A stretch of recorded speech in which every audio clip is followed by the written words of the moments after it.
Hey guys, so today we're going to start reading chapter 13 in Unbroken. So we've gotten in finally into part 3.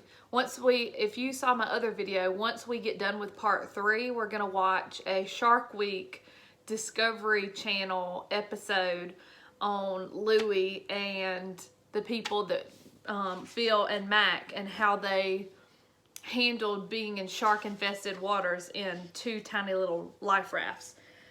So stick with us and we'll get to that part when we finish part 3.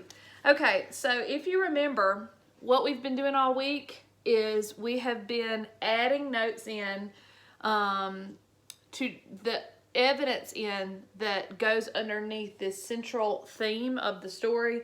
Determination and inner strength can help people overcome obstacles. So from chapter 12, I've got 2 notes written down here. So the first one from chapter 12 is that Louis is determined to save himself, Phil, and Mac. He rations out the food and he gets the life raft, he swims to it. And then another one that is from chapter 12 is up here. Louis is determined to save Phil because in the plane crash, Phil has a very bad head injury and it is spurting blood when he comes up out of the water. So Louis does what he can and is determined that he's going to save Phil, and so he does, and Phil puts him in charge. The last piece of chapter 12, we see them falling asleep at night, but Mac doesn't fall asleep. So we're going to see what happens in chapter 13. Chapter 13 is titled Missing at Sea. And here we go. Joe Deasy landed Daisy May on Palmyra late that afternoon, having seen no trace of Corpening's plane. That night he received some stunning news. The Green Hornet had never landed. So remember, there were 2 planes that took off. It was the Daisy May and the Green Hornet. So the Daisy May makes it back, and they're very surprised to find out that the Green Hornet has not made it back. Holy smoke, Joe Deasy said.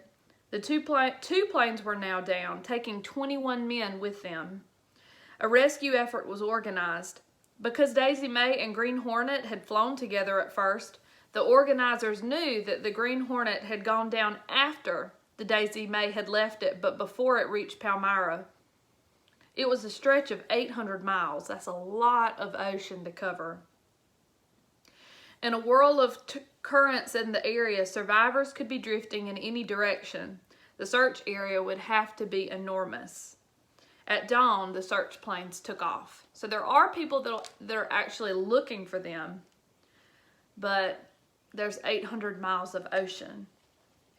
Louis woke with the sun. Mac lay beside him. Phil lay in his raft, his mind fumbling. Only the sharks stirred. Louis decided to divvy up breakfast. He reached into the raft pocket, but the chocolate was gone. He looked at Mac, and Mac looked back at him with wide, guilty eyes. The realization that Mac had eaten their only food rolled hard over Louis. He knew that they could die without it, but he quelled the thought. They'd be rescued today, perhaps tomorrow, he told himself, and the chocolate wouldn't matter. Curbing his anger, he told Mac that he was disappointed in him, but understanding that Mac had acted in a panic, he reassured him that they would soon be rescued. But Mac said nothing.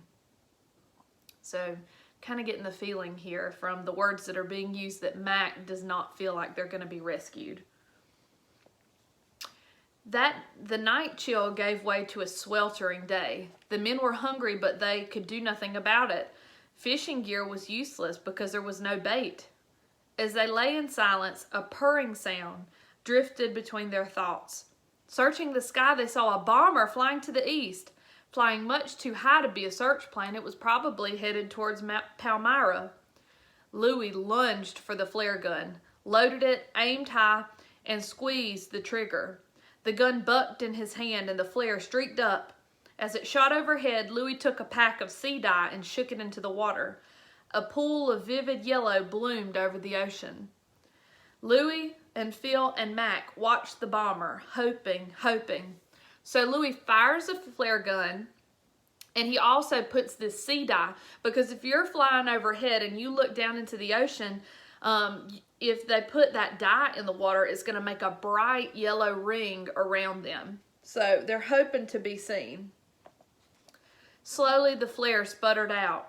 The bomber kept going and then was gone. The sighting gave the castaways a distressing piece of information. They hadn't known in which direction they were drifting. Since the Hawaii-Palmyra flight lane ran near the Green Hornet's crash site, the appearance of a bomber far to the east meant that they were drifting west, away from the view of friendly planes. Their chances of rescue were already dimming. That evening, the search planes returned to their bases. No one had seen anything. They'd be back up at first light. Phil slept for most of the day. Louie thought about food. Mac hunkered down, and for another day, rescue didn't come, so that's day 2. On the third morning, they heard engines again. Then there it was, a B-24, low and right overhead, plowing through the clouds. It was a search plane. Louie fired the flare gun. A flare shot at the bomber, and for a moment the men thought that it would hit the plane. It missed, passing alongside and making a fountain of red. Louie reloaded and fired 3 more times. So they see this plane, it's flying low, they know it's a search plane. They fire 4 flares at this plane. The plane was the Daisy May. Its crewmen were straining their eyes at the ocean, passing binoculars between them. But with the clouds closing and parting, searching was extremely difficult. The flares died and the Daisy May flew on. No one on board had seen anything. So there's 2 planes that have gone by now. The castaways' best chance of rescue was lost. Every hour they were carried farther west. If they weren't found, their only hope would be to find land. Ahead there wasn't a single island for some 2,000 miles. If by some miracle they made it that far alive, they would reach the Marshall or Gilbert Islands, and then there'd be a new problem. Both sets of these islands belonged to the Japanese. Watching the Daisy May fly away, Louie had a dark feeling. The castaways' bodies were declining. They drank the last of their water and were intensely hungry and thirsty. They spent another freezing night and then a long 4th day. They knew if the search had not been called off, it soon would be. On the 5th day, Mac snapped. After having said almost nothing for days, he suddenly began screaming that they were doomed. Wild-eyed and raving, he couldn't stop shouting. Louie slapped him, and Mac went silent. As the lost men drifted into oblivion, their last letters reached their loved ones, who had not yet been informed of what had happened. To avoid needlessly alarming family members, the military policy was to search for a week before officially declaring the men missing.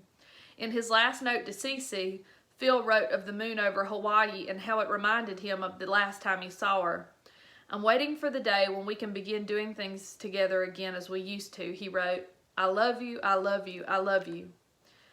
On the weekend after the crash, the Zamparinis had a merry visit with Cuppernell's parents, who lived in Long Beach. So they're meeting with each other's parents, but the thing is, Cuppernell died in the crash and they don't know it. Pete, now a Navy officer stationed in San Diego, wrote to Louie about it, asking him to tell Cuppernell his parents were doing great. He also tucked in a photo of himself in the envelope. On the back, he wrote, "Don't let 'em clip your wings." As his brother's letter made its way towards Hawaii, Louie was on a raft far out into the Pacific. For the first time since he was a little boy, he prayed, speaking out the words only in his mind. A week after the Green Hornet had vanished, the search was abandoned. Phil's crew was officially declared missing, and the process of informing family members began. On Oahu, an officer walked into the quarters that Louie, Phil, Mitchell, and Cuppernell had shared. He was there to catalog the men's belongings and send it home. Louie's locker was mostly as it had been when he'd left that Thursday morning. A footlocker, a diary that ended with the words about a rescue mission, a pin-up actress Esther Williams on the wall. The note that Louis had left on his locker was gone, as was the liquor. In Princeton, Indiana, on Friday, June 4th, 1943, Kelsey Phillips, Phil's mother, received a telegram. I regret to inform you, the Commanding General, Pacific Area, reports your son, First Lieutenant Russell Phillips, has been missing since May 27th. If further details or other information of his status is received, you will be promptly notified.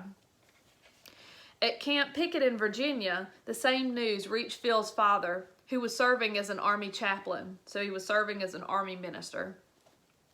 He took leave and rushed home. The telegram reached the Zamparinis that same evening. Louis's mother, Louise, called Sylvia, who was living in a nearby suburb with her new husband. Sylvia became so hysterical that her neighbor ran to her, but Sylvia was crying too hard to speak. Sobbing, she got into her car and drove to Torrance. Pulling up at her parents' house, she put on a brave face. Her father was quiet. Her mother was consumed with anguish. Sylvia, who like everyone else had assumed Louis had crashed into the ocean, told her mother not to worry. With all those islands, Sylvia said, he's teaching someone to hula. Pete arrived. If he has a toothbrush and a pocket knife and he hits land, he said, he'll make it. Louise found the snapshot taken the day that Louis left when he stood beside her on the front steps, his arm around her waist. On the back, she wrote, Louis reported missing May 27, 1943. Stanley Pillsbury and Clarence Douglas were in the hospital trying to recover from the wounds that incurred over Nauru. Remember, those two were the guys in the guns, and they both got shot. And so that's what broke up their crew. When they got back, they had to go to the hospital. So they were a part of Louis' old crew, but now they weren't because they were recovering. Douglas's shoulder was ravaged, and he seemed emotionally gutted. Pillsbury still couldn't walk. In his dreams, planes dove at him endlessly. Pillsbury was in the bed when Douglas came in. The crew went down, he said. Pillsbury could barely speak. His first emotion was overwhelming guilt. If I had only been there, he said, I could have saved it. On Oahu, Louis's friends hung a small flag in his memory. It would hang there as Louis, Phil, and Mac drifted west and the Allies carried the war across the Pacific and into the throat of Japan. In Torrance, Louise Zamparini's hands broke out in weeping sores, a consequence of her emotional trauma. Somewhere in those jagged first days, a fierce conviction overcame her. Her son, she was absolutely certain, was alive. So that's the end of chapter 13. So if we think about it, there wasn't a lot of stuff that showed our theme, determination and inner strength can help people overcome obstacles. The only things that I could really think about, if you think about what was something that was overcome, Sylvia and Pete, so this is chapter 13, Sylvia and Pete stay strong for their parents.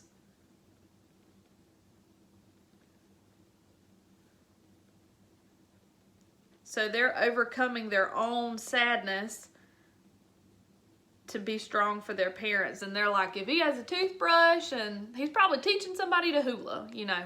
So they're overcoming that obstacle of grief to stay strong for their parents. So I made a note of that right there.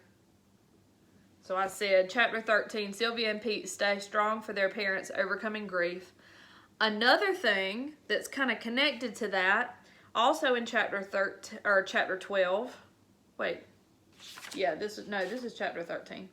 Also, something that happened in chapter 13 is the mother is convinced. Louise is convinced her son is alive. Nobody can convince her that he's dead.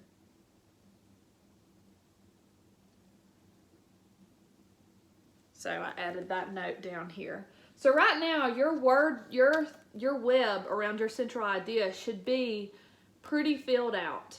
You can use the examples that I use, that's fine, but make sure that on your assignment, on the lesson 3 assignment, that you're filling in these pieces of evidence to prove that major theme in the story. All right, I will talk to y'all later.